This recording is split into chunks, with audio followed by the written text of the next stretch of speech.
அனைத்து ஊடக நண்பர்களுக்கும் பத்திரிகை நண்பர்களுக்கும் மாலை வணக்கம். அனைவருக்கும் இனிய தைப்பொங்கல் நல்வாழ்த்துக்கள். இன்றைய தினம் மாண்புமிகு முதலமைச்சர் அவர்கள் மேதகு ஆளுநர் வாசிக்காத உரை, சட்டப்பேரவைத் தலைவர் வாசித்த உரை, அதற்கு பதிலளிக்கின்ற விதமாக பல்வேறு கருத்துக்களை பதிவு வைத்திருக்கின்றார். திராவிட முன்னேற்ற கழக ஆட்சியிலே கொண்டு வந்த சில திட்டங்களை கூறிவிட்டு 2021 சட்டமன்ற பொதுத் தேர்தலின் போது திராவிட முன்னேற்ற கழக கட்சியின் சார்பாக அறிவிக்கப்பட்ட தேர்தல் அறிவிப்புகள், அதில் 20% அறிவிப்புகள் தான் நிறைவேற்றப்பட்டிருக்கின்றன. இன்னும் 80% அறிவிப்புகள் நிறைவேற்றப்படவில்லை. நான் அதை மேதகு ஆளுநர் உரை அதில் கலந்து கொண்டு பேசுகின்ற பொழுது சில அறிவிப்புகளை சுட்டிக்காட்டினேன். 565 அறிவிப்புகளில் முக்கியமான அறிவிப்பு கூட இதுவரை நீங்கள் நிறைவேற்றப்படவில்லை. நீட் தேர்வு ரத்து செய்யப்படும், நீட் தேர்வில் தமிழ்நாட்டிற்கு விதிவிலக்கு பெற்று தரப்படும் என்ற ஒரு முக்கிய அறிவிப்பு. தமிழ்நாடு முழுவதும் திரு ஸ்டாலின் அவர்களும் திரு உதயநிதி அவர்களும் தேர்தல் பொதுக்கூட்டத்தில் பேசுகின்ற பொழுது திராவிட முன்னேற்ற கழகம் ஆட்சிக்கு வந்தவுடன் நீட் தேர்வு ரத்து செய்யப்படும் என்று. நேற்றைய தினம் நான் சட்டமன்றத்திலே பேசுகின்ற பொழுது, எப்பொழுது நீட் தேர்வில் நீங்கள் ரத்து செய்வீர்கள்? திராவிட முன்னேற்ற கழகம் ஆட்சி அமைந்து 4 ஆண்டு காலம் உருண்டோடிவிட்டது. எஞ்சியது இன்னும் 1 ஆண்டு காலமாக மீதி உள்ளது. எப்பொழுது இந்த நீட் தேர்வு ரத்து செய்யப்படும் என்ற கேள்விக்கு முதலமைச்சர் அவர்கள் பதிலளித்தார், எங்களிடத்தில் ஒன்றும் கிடையாது, நீதிமன்றத்தில் வழக்கு இருக்கின்றது, இது மத்திய அரசு நினைத்தால்தான் நீட் தேர்வு ரத்து செய்யப்படும் என்ற ஒரு அறிவிப்பை வெளியிட்டு விட்டார். கையை விரித்து விட்டார் நீட் தேர்வுக்கு. 2021 சட்டமன்ற பொதுத் தேர்தலின் போது இளைஞர்களை ஏமாற்றி, பெற்றோர்களை ஏமாற்றி, நாட்டு மக்களை ஏமாற்றி, கவர்ச்சிகரமாக பேசி வாக்குகளை பெற்று ஆட்சி அமைந்த பிறகு இன்றைய தினம் எங்களால் நீட் தேர்வு ரத்து செய்ய முடியாது என்ற அறிவிப்பை வெளியிட்டு விட்டார். நாங்கள் அப்பொழுதே சொன்னோம், இது நீதிமன்றத்தில் இருக்கின்றது, இது மத்திய அரசு நினைத்தால்தான் நீட் தேர்வை ரத்து செய்ய முடியும் என்று. அப்பொழுதெல்லாம் எங்களை ஏளனமாக பேசிய முதலமைச்சர் நேற்றைய தினம் அவரே நீட் தேர்வை ரத்து செய்ய முடியாது என்ற அறிவிப்பை வெளியிட்டு விட்டார். இதுதான் திமுகவுடைய இரட்டை வேடம். அதோடு விலைவாசி விண்ணை முட்டுகின்ற அளவுக்கு உயர்ந்து விட்டது. ஏழைகள் படுகின்ற துன்பத்தை இந்த அரசு கண்டுகொள்ளவில்லை. அரிசி விலை 2021 ஆண்டு 35 ரூபாயிலிருந்து 45 வரைக்கும் பல்வேறு ரகமான அரிசிகள் விற்பனை செய்யப்பட்டன. இன்றைய தினம் 70 ரூபாயிலிருந்து 85 ரூபாய் வரைக்கும் ரகத்துக்கு தக்கவாறு அரிசி விலை உயர்ந்திருக்கின்றது. எண்ணெய் விலை உயர்ந்திருக்கின்றது, பருப்பு விலை உயர்ந்திருக்கின்றது, பூண்டு விலை 400% உயர்ந்திருக்கின்றது. இதையெல்லாம் சுட்டிக்காட்டினேன். அதற்கு முதலமைச்சரிலிருந்து எந்த பதிலும் வரவில்லை. அவர் பேசுகின்ற பொழுது சொன்னார், நகர பேருந்தை பார்த்தால் மக்கள் ஸ்டாலின் பேருந்து என்று சொல்கிறார்கள். உண்மையில் அது ஒத்துக்கொள்ள வேண்டியதுதான். ஓட்ட ஓடுசல் பேருந்தெல்லாம் ஸ்டாலின் பேருந்து தான். ஓட்ட ஓடுசல் பேருந்தெல்லாம் ஸ்டாலின் பேருந்து தான். அதுக்கு பொருத்தமான பேர் அவரே வச்சுக்கிட்டார். அங்கங்க வழியில் நிற்கிது. சென்னையில் ஒரு பெண்மணி சீட்டில் அமர்ந்துட்டு போகும்போது அடியில் இருக்கிற ஃபுட்போர்ட் கழுவிடுது, அப்படியே நடந்து ஓடுறாங்க. அப்பேற்பட்ட பேருந்து ஸ்டாலின் பேருந்து தான். அருமையான பெயர் வச்சுக்கிட்டார். அதோட இந்த திராவிட முன்னேற்ற கழகம் ஆட்சிக்கு வந்த பிறகு கண்டமான பேருந்தை வைத்துத்தான் இயக்கி கொண்டிருக்கின்றார்கள். மழை வருகின்ற பொழுது பேருந்திலே பயணம் செய்கின்றவர்கள் உடைபிடித்துத்தான் பயணம் செய்ய வேண்டும். பேருந்துக்கு முழுமையான டயர் இல்ல, பேட்டரி இல்ல, மிக மோசமான நிலையிலே பேருந்துகள் இயக்கப்பட்டு வருகின்றது. பேருந்தில் ஏறி அந்த குறிப்பிட்ட இடத்திற்கு சென்றால்தான் உண்மை, இல்லைன்னா பாதியிலே நின்று நடந்து தான் போகணும். அப்படிப்பட்ட நிலைமை தான் இன்றைக்கு தமிழகத்தில் போக்குவரத்து துறை இருக்கிறது. போக்குவரத்து துறையில் இருக்கின்ற பணியாளர்களுக்கு இதுவரை பணப்பலன் வழங்கப்படவில்லை. அதையும் நான் தெரிவித்தேன். 1 லட்சம் தொழிலாளர்களுக்கு மேலாக அதில் பாதிக்கப்படுகிறார்கள். திராவிட முன்னேற்ற கழகம் ஆட்சிக்கு வந்தவுடன் போக்குவரத்து தொழிலாளர் அனைவருக்கும் பாக்கி நிலுவையில் உள்ள பண பலன் வழங்கப்படும் என்ற அறிவிப்பை 2021 சட்டமன்ற பொதுத் தேர்தல் அறிவிச்சாங்க. அதோட பகுதி நேர ஆசிரியர்களுக்கு நிரந்தரம் செய்யப்படும் என்று அறிவிச்சாங்க. இப்படி பல அறிவிப்புகள் எதுவுமே நிறைவேற்றல. அதுக்கெல்லாம் பதிலும் இல்லை. எல்லாவற்றுக்கும் மேல 1000 ரூபாய் கொடுத்துட்டு உரிமை தொகை, 1000 ரூபாய் கொடுத்துட்டு உரிமை தொகை, மகளிரெல்லாம் கட்டணமில்லாமல் பேருந்து பயணம் செய்யறாங்க. அறிவிப்புல என்ன? அனைத்து நகர பேருந்துகளிலும் பெண்கள் கட்டணமில்லாமல் பயணம் செய்யலாம் என்று தேர்தல் அறிவிப்பு. வெற்றி பெற வரைக்கும் அந்த அறிவிப்பு இருந்தது. வெற்றி பெற்ற பிறகு அப்படியே அந்தர் பல்ட்டி அடிச்சு பஸ்ஸுக்கு முன்னாடியும் பின்னாடியும் பிங்க் கலர் அடிச்சு அந்த பேருந்துல மகளிர் ஏறினா தான் கட்டணம் இல்லாம பயணம் செய்யலாம். இதுதான் திமுக அரசுடைய சாதனை. அதுவும் 1000 ரூபாய் கொடுத்தோம், 1000 ரூபாய் கொடுத்தோம் எப்பொழுது பார்த்தாலும் சொல்லுகிறார். வருமானத்தை அரசு வருவாயை அதிகரிச்சு 1000 ரூபாய் கொடுத்தா பரவாயில்ல, கடனை வாங்கி கொடுக்கிறார். வெளியில பல்வேறு வகையில கடனை வாங்கி இந்த 1000 உரிமை தொகை கொடுக்கிறார். இப்படியே கடன் வாங்கிட்டு இருந்தா இந்த கடனை எப்பொழுது திருப்பி செலுத்த முடியும்? அதுக்கும் பதில் கிடையாது. கடன் வாங்குறதுக்கு சக்தி இருக்குதான். எவ்வளோ அழகான பதில். யார் வேணாலும் இங்கே இருக்கிற நிருபர்கள் கூட முதலமைச்சரானா கடன் வாங்கி பணம் கொடுத்துட்டு போகலாம். இங்கே இருக்கிற மக்கள் யார் முதலமைச்சரானாலும் கடன் வாங்கி வெளியில் மக்களுக்கு பணம் கொடுப்பது ஒரு பெரிய விஷயம் இல்லை. அரசு வருவாயை பெருக்கி அதில் வருகின்ற வருமானத்தை வைத்து மக்களுக்கு உதவி செய்தால் ஒரு பாராட்டலாம். அதை விட்டுட்டு மாதம் கடனை வாங்கி மேலும் மேலும் மக்களுக்கு சுமத்தி இன்றைக்கு அவள் உதவி செய்வதாக நாடமாடுகின்ற அரசு ஸ்டாலின் மாடல் அரசு. அதுதான் நேற்று புள்ளிவரமா சொன்னேன். இந்த ஆட்சி ஏற்பட்ட பிறகு நீங்க பாத்தீங்கன்னா திராவிட முன்னேற்ற கழக ஆட்சிக்கு வந்த பிறகு அதிமுக ஆட்சியில் 2021 அதிமுக ஆட்சி இருந்தபோது இருக்கின்ற வருவாயை காட்டிலும் பெட்ரோல், மதுபான வகையில், ஜிஎஸ்டி வகையில், ஸ்டாம்ப்ஸ்ல, கலால் வரியில, வாகன வரியில 1,10,894 கோடி 2024-25 வந்திருக்குது. 2021 அதிமுக ஆட்சியில் இருந்த வருவாயை விட 2024-25 திராவிட முன்னேற்ற கழக ஆட்சியில் 1,10,894 கோடி வருமானம் வந்திருக்குது. அப்படி வருமானம் வருகின்ற பொழுது எதுக்கு நீங்க கடன் வாங்கி இந்த மகளிருக்கு உதவித்தொகை கொடுக்குறீங்க? இந்த பணமெல்லாம் எங்க போச்சு? அது மட்டும் இல்ல, மைய அரசினுடைய பகிர்வு வேற இருக்குது. அதுல கிட்டத்தட்ட 24,830 ரூபா வருது. எல்லாம் சேர்த்து தான் 1,10,000 கோடி. அதோட கடன் திராவிட முன்னேற்ற கழக ஆட்சிக்கு வந்து இந்த 4 ஆண்டுகள 3,13,394 கோடி கடன் வாங்கிட்டாங்க. ஒரு பக்கம் கடன் வாங்கிட்டாங்க, ஒரு பக்கம் அரசுக்கு வருவாயும் கூடுதலா வருது.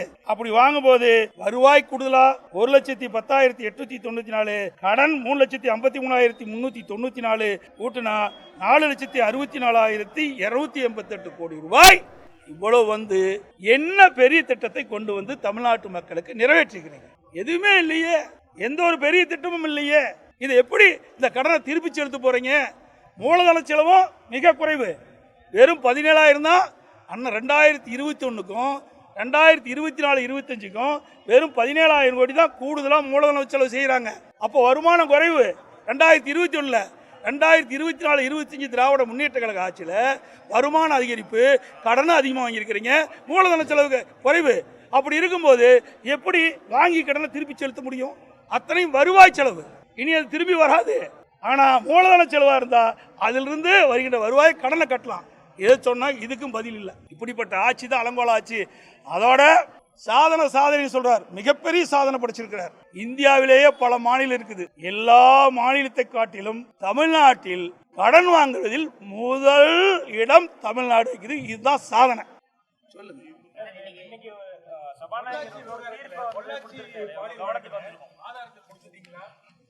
எல்லா ஆதார் அப்படித்தானே சொல்லுவாரு. மாத்திய சொல்ல முடியும்? மாத்தி சொன்னா அந்த இருக்கையில் அமர முடியுமா? சொல்லுங்க பார்க்கலாம். வேற என்ன சொல்ல முடியும் அவரு?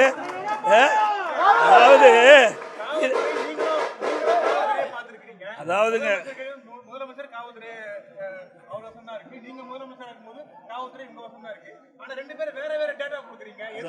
அதாவது ஊடக நண்பர்கள், பத்திரிகை நண்பர் இருக்கிறீங்க, உங்களை விட எங்களுக்கு அதிகமாக தெரியாது. எல்லா இடத்துலையும் நீங்கள் போய் சந்திக்கிறீங்க, எல்லா கட்சி தலைவர்களையும் சந்திக்கிறீங்க, இன்றைக்கு பல்வேறு இடங்களில் கருத்துக்களை பரிமாறுகிறீங்க. எல்லாரும் தெரியும். ஒருவர் புகார் கொடுக்கின்ற பொழுது தான் அந்த புகாரின் அடிப்படையில் தான் வழக்கு பதிவு செய்யப்படும். அந்த புகாரில் என்ன தெரிவிச்சிருக்காங்களோ அதை வச்சு தான் பாதிக்கப்பட்டவர்கள் கொடுக்கின்ற கம்ப்ளைண்ட் பேரில் அவர் கொடுக்கப்பட்ட புகாரின் யார் இருக்கிறாங்களோ அவர்கள் தான் கைது செய்ய முடியும். அதைத்தான் நான் சொல்கிறேன். இவர் என்ன சொல்றாரு? வாழைப்பழ கதை மாதிரி சொல்றாரு. 10 நாளைக்கு முந்தி கொடுத்தாங்க. 10 எந்த அடிப்படையில் 10 நாளைக்கு முந்தி கொடுக்குறீங்க? என்ன டேட் அதை சொல்லுங்க. உங்களுக்கு எப்படி தெரியும் 10 நாளைக்கு முந்தி நீங்க போய் கொடுத்தாங்க அப்படின்னு எந்த அடிப்படையில் சொல்றீங்க? நாங்க எஃப்ஐஆர் போட்ட டேட்டை சொல்றோம், கிரைம் நம்பரை சொல்றோம். அவரு சபாநாயகர் என்ன சொல்றாங்க? 12ஆம் தேதி புகாருக்கு 16ஆம் தேதி வரைக்கும் எந்த நடவடிக்கை எடுக்கல. எங்க கூட கொடுத்தாங்க? யார்கிட்ட கொடுத்தாங்க? அதை சொல்லுங்க. எங்க கூட கொடுத்தாங்க? யார்கிட்ட கொடுத்தாங்க? அவர் ஏதாவது பதில் வந்திருக்குதா? உங்க தரப்பு ஆதாரம் என்ன கொடுத்துருக்கீங்க? இதுதான் சார், நாங்கள் தான் 59/2019 கிரைம் நம்பரோட கொடுத்தாச்சு. அடுத்த நாளே அதில் 4 பேரை குறிப்பிட்டிருக்காங்க. 3 பேரை அன்றைய தினமே அடுத்த நாளே கைது பண்ணிட்டாங்க. ஒருவர் 5 முள்ள கைது பண்றாங்க. இது ஆதாரம்லாம் ஒரு குற்றச்சாட்டு சொல்லிக்கிட்டு அதுக்கு நியாயத்தை கற்பிக்க பார்க்கிறார். ஸ்பீக்கர் என்ன சொல்ல முடியும்? வேற மாத்தியே சொல்லுவாரு. காலையில ஸ்பீக்கர் ரூமுக்கு போயிட்டு இந்த பிரச்சனை இதோட முடிச்சிருங்கன்னு கேட்டுக்கிட்டு முடிக்கிறதுனால முடிச்சுக்கிட்டு நாங்கெல்லாம் முடிக்கல, அவரு தான் முடிச்சுக்கிட்டாரு. வேற வழி இல்லை, எங்கிட்ட ரெக்கார்டோடு இருக்குது. இதெல்லாமே இந்த வழக்கு முடிந்த பிறகு, தீர்ப்பு வந்த பிறகு உண்மை வெளியும். இந்த நீதிமன்றத்தில் இந்த வழக்கு முடிந்து தீர்ப்பு அறிகின்ற பொழுது எது உண்மை எது பொய் என்று நாட்டு மக்கள் அறிவார்கள். அண்ணா பல்கலைக்கழகத்தில் மாணவி பாதிக்கப்படுறாங்க. அந்த பாதிக்கப்பட்ட மாணவி எஃப்ஐஆர் பதிவு பண்ணி லீக்கேஜ் ஆகிட்டு, அதை வச்சு தான் எல்லாம் பேசிட்டு இருக்கிறோம். அந்த மாணவி முந்தைய தினம் தான் பாதிக்கிறாங்க, அடுத்த நாள் தான் புகார் கொடுக்குறாங்க. புகார் கொடுத்த உடனே சம்பந்தப்பட்டவரை அழைத்து விசாரிக்கிறாங்க. அழைச்சிட்டு ஏன் வெளியிடுறீங்க? வெளியே விட்ட பிறகு நியாயமாக நேர்மையாக பாதிக்கப்பட்ட மாணவிக்கு நீதி கிடைக்காது என்ற அடிப்படையில் அனைத்து இந்திய அண்ணா திராவிட முன்னேற்ற கழக பெண் வழக்கறிஞர் வரலட்சுமி அவர்கள் நீதிமன்றத்தில் ரிட் மனு போட்டாங்க. அப்புறம் தான் வேக வேகமா ஓடி போய் வழக்க போய் விசாரிக்க போறாங்க. அது வரைக்கும் கிடப்புல போட்டாங்க. அதிமுக இல்லை என்றால் இந்த வழக்கும் மறைச்சிருப்பாங்க. அது மட்டும் இல்ல, ஏற்கனவே அண்ணா நகர்ல ஒரு சிறுமி பாதிக்கப்பட்டது நீதிமன்றத்தில் ஒரு சிபி வழக்கு போடணும்னு சொன்னாங்க. அதுக்கு ஏன் மேல்முறையீடு செய்ய போறீங்க? அதுல எந்த கட்சி அந்த கட்சியெல்லாம் பார்க்கல. குற்றவாளினா குற்றவாளி தான். அதுல சரியா இருக்குது அதிமுக. அம்மா இருக்கும்போது சரி, நாங்க இருக்கும்போது சரி, அது சரியா தான் நான் நடவடிக்கை வைப்போம். இவர்களை போற குற்றவாளி காப்பாற்றுகிற அரசு அதிமுக அரசு அல்ல. அண்ணா யூனிவர்சிட்டி கேஸ்ல கைது செய்யக்கூடிய அந்த குற்றவாளி திமுகவுடைய அனுதாபி உறுப்பினர் அல்ல அப்படிங்கிற ஒரு ஸ்டேட்மெண்ட் ஏங்க ஏதாவது நிறைய பத்திரிகைலாம் காட்டிக்கிறதா பாருங்க, புகைப்படத்தை பாருங்க. இவரு பாரம் வாங்குறாருங்க, பொறுப்பு வாங்குறதுக்கு பாரு. இதை எப்படி மறுக்க முடியும்? என்னன்னு தெரியல, அவரை கேட்டதான் தெரியும். அதுக்கு ஒரு நாம எதாவது சொன்னா அதுக்கு ஒரு மறுப்பு சொல்லுவாங்க. நீங்களே பார்த்து நீங்களே போட்டுங்க, உங்களுக்கு என்ன பிடிக்குதோ அதை போட்டுங்க. ஏன்னா எல்லாத்துக்கும் மறுப்பு தெரிவிக்கிறாரு. அதாவது அனுதாபிக்கிறாரு. அவருடைய மாநாட்டுக்கெல்லாம் அவர் போவாராம் வருவாராம். அங்கே இருக்கிற முக்கிய பிரமுகர்லாம் வீட்டில் போய் பிரியாணி சாப்பிடுவாங்க, எல்லாமே பண்ணுவாங்க. அதுக்கு 2021 எந்த கேஸுமே பதிவாகல. 20 வழக்கு இருக்கிற ஆளு திராவிட முன்னேற்றங்களை ஆட்சிக்கு வந்த பிறகு இவர் மேல எந்த வழக்கும் பதிவாகல. எப்படி பதிவாகும்? பெரிய பெரிய பிரமுகர் போய் சாப்பிடும் போது பதிவாகுமா? இதுல யாரோ ஒரு முக்கிய பிரமுகர் அகப்பட்டு விட்டதாக தெரிகிறது. அதுதான் யார் அந்த சார்? அதான் நாங்க கேட்கறோம். யாருடைய பேர் நம்ம சொல்லல, சரி, யாருடைய பேர் சொல்லல. எதுக்கு இவளை கோவம் வருது? ஏன் இவ்வளவு எரிச்சல் வருது? இவ்வளவு ஏன் ஆதங்கப்படுறாங்க? ஒவ்வொரு மந்திரி என்ன உயர்கல்வித்துறை மந்திரி போயிடுறாரு, சமூகத்துறை மந்திரி, சட்டத்துறை மந்திரி, போதாதுக்கு போக்குவரத்துறை மந்திரி, இப்படி மந்திரி மேல மந்திரிகள் அறிக்கை விடவிடத்தான் சந்தேகம் அதிகமாகுது. நாங்க யாரு பேரையுமே சொல்லலையே, உங்களுக்கு ஏன் இவ்வளவு பயம், எவ்வளவு அச்சம்? அதுக்கு மேல முதலமைச்சர் ஒரு நிகழ்ச்சிக்கு போறார், மாணவியெல்லாம் கலந்துக்கிறாங்க. அந்த கலந்துகிட்ட நிகழ்ச்சியில அந்த பெண்கள் கருப்பு துப்பட்டா போட்டிருக்காங்க. அதையெல்லாம் எடுத்து வச்சுட்டு உள்ள வாங்குறாங்க. அந்த அளவுக்கு பயம் இருக்கின்றது. இதில் ஏதோ ஒரு மர்மம் இருக்கின்றது. அந்த மர்மத்தை வெளியிலே கொண்டு வருவதற்கு தான் யார் அந்த சார் என்று அதிமுக கேட்குது. ஆதாரத்தை நான் கொடுக்குறேன், நீ எதுக்கு ஆட்சியில் இருக்கிற? ஆட்சியிலிருந்து வெளியே நான் கொடுக்குறேன். நாங்கள் இப்போ சிபி போட்டோம்ல, நாங்கள் பொள்ளாச்சி விவகாரத்துக்கு சிபி போட்டோமே இல்லையா? வழக்கு நடந்துட்டு இருக்கு இல்லையா? உயர்நீதிமன்றம் ஒரு பெண்ணுக்கு நீதி கிடைக்க வேண்டும் என்று சிபி வழக்கு போடுற, அதை எதிர்த்து மேல்முறையீடு செய்கின்ற அரசாங்கம் ஒரு அரசாங்கமா?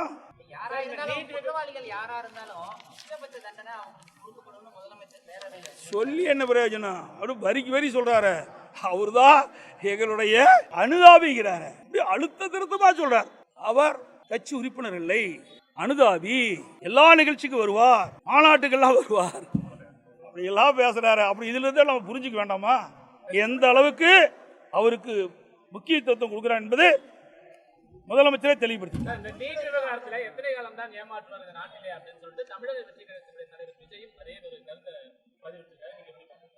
எல்லாத்தோட பொதுவான கருத்து, அவருடைய கருத்து அவர் பதிவு பண்ணியிருக்காரு. அது உண்மையிலேயே வருத்தத்துக்குரியது. ஒரு இறந்த பெருந்தலைவரை பற்றி அவதூறாக பேசுவது ஏற்றுக்கொள்ள முடியாது. இன்றைக்கு அவர் வாழ்ந்த காலம், பாமர மக்களுக்கு அவரால் ஏற்பட்ட நன்மைகள் ஏராளம். அந்த காலகட்டத்தில் தாழ்த்தப்பட்ட ஒடுக்கப்பட்ட ஏழைகள் இன்றைக்கு இவர்களுக்கு பெரியார் போல் இருக்கின்ற காரணத்தினால்தான் ஏற்றம் பெற்றார்கள். அதையெல்லாம் மறக்கக்கூடாது. யாராக இருந்தாலும் அந்த தலைவர்களை அவதூறாக பேசுவது, விமர்சனம் ஏற்றுக்கொள்ள முடியாது, சரியல்ல. அதோட இந்த தினம் பார்த்தீங்கன்னா நான் பேசிய வீடியோ கேஸ்ட் வேணும்னு கேட்டேன். ஏன்னா எல்லா தொலைக்காட்சியும் கொடுக்கணும், ஏன்னா எடிட் பண்ணிடுறாங்களே. பாருங்க, தினத்தந்தி பேப்பரில் 2 மணி 52 நிமிடம் பேசியதாக பத்திரிகையில் வந்த செய்தி. நான் அவ்வளோ நேரம் பேசினேன். நாங்கள் லெட்டர் மூலமாக நான் கேட்டேன், நான் பேசிய வீடியோ கிளிப்ஸ் கொடுன்னு கேட்டேன். அவர் 2 நிமிஷம் வீடியோ கொடுக்குறாரு, 2 நிமிடம் வீடியோ கிளிப்ஸ் கொடுக்குறாரு. அப்படிப்பட்ட சபாநாயகர்கிட்ட என்ன பதில் வரும்? எங்க நடுநிலையோட அவை நடத்துறாரு. ஆளுங்கட்சிக்கு ஒரு நீதி, எதிர்கட்சிக்கு ஒரு நீதி. அதனால தான் இந்த பொள்ளாச்சியில இப்படிப்பட்ட தீர்ப்பை கொடுத்துருக்காரு. நீங்க எழுப்பின கேள்வி கூட சபாநாயகர் தான் நிறைய பதில் சொன்னார். அது அப்பப்போ தொழில்நுட்ப பிரச்சனை வரும், அதுக்கு அப்பப்போ வைரஸ் பிடிக்கும். இந்த பக்கம் அதிமுக பக்கம் திருப்பினா வைரஸ் ஏறிடும், திமுக பக்கம் திருப்பினா வைரஸ் மறைஞ்சு போயிடும், அது ஸ்பீக்கர் பக்கம் திருப்பினா முழுசா வைரஸ் மறைஞ்சு போயிடும். இது இப்படிப்பட்ட டெக்னிக்கு நம்முடைய சட்டப்பேரவைத் தலைவர் பார்த்து கற்றுக்கணும். அனைத்து ஊடக நண்பர்களுக்கும் நன்றி, வணக்கம்.